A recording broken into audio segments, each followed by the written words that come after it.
Imagine it. The year is 1812. The British were still salty about our relationship with France, so they caused problems for the US anytime we got in the water. How long had this been going on? Like a bad relationship, our ex, the British, was still not over the fact that we split 3 decades ago. So they're taking it out on our BFF that helped us escape in the first place. In other words, the British were quite annoyed by what felt like a never ending battle with France. So they didn't like the fact that we were trading with the thorn in their actual side. They wanted to stop it. Luckily for the British, they had the means, and by means, the greatest navy in the world.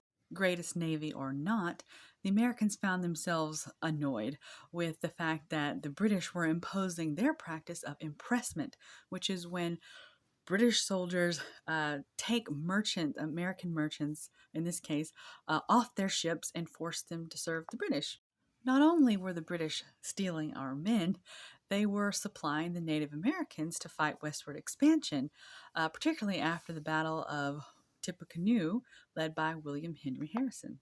So Americans were sort of fighting a battle on two fronts before a war even began.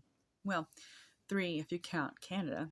In the few years before war was declared, the Embargo Act from Jefferson, which restricted trade, was repealed because it ended up hurting Americans more than it hurt the British or the French. The Non Intercourse Act was passed, which restricted trade with either country. That also failed. Eventually, both of these were replaced by a bill that says whichever country comes to us first and drops the trade restrictions, we will stop trading with the opposite country. Madison was under the belief that France would be the first one to bite, so he preemptively stopped trading with Britain. So, luckily for them, by this point, John Calhoun and Henry Clay were advocating for war because of the points mentioned earlier. So, a declaration of war was signed on June 18th, 1812. But that's not to say that this didn't come with much division. Federalists believed that a declaration of war was just an excuse to grab more land.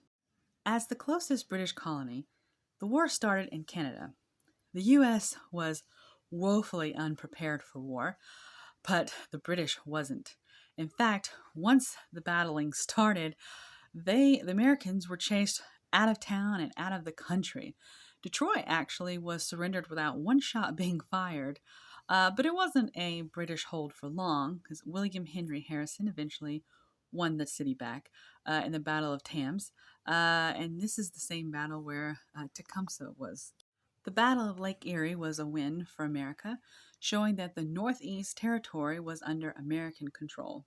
Then in the ocean, the British was also taking hits from the U.S. pretty heavy until Napoleon was defeated in April 1814. At that point, they could focus solely on fighting Americans. They made it to Chesapeake Bay, then in August went straight for the capital and set D.C. on fire.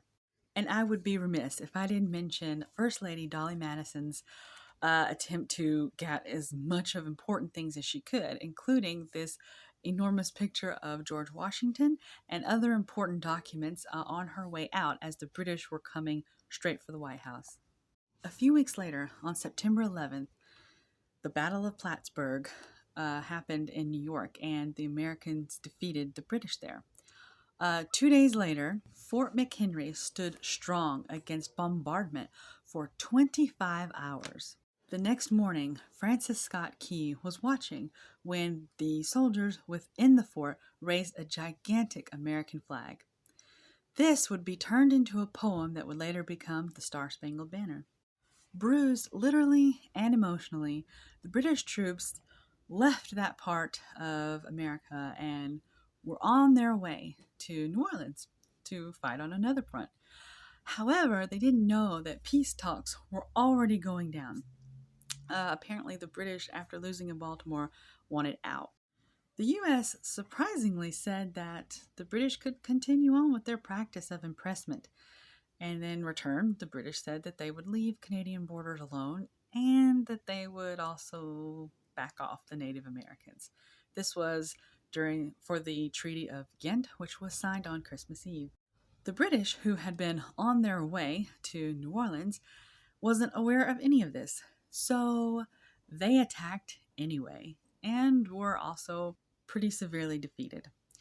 So even though the Americans didn't really get anything from going to war, there was nothing that they accomplished particularly, it still felt like a win to many Americans, and a lot of which comes from this battle here in New Orleans, led by Andrew Jackson.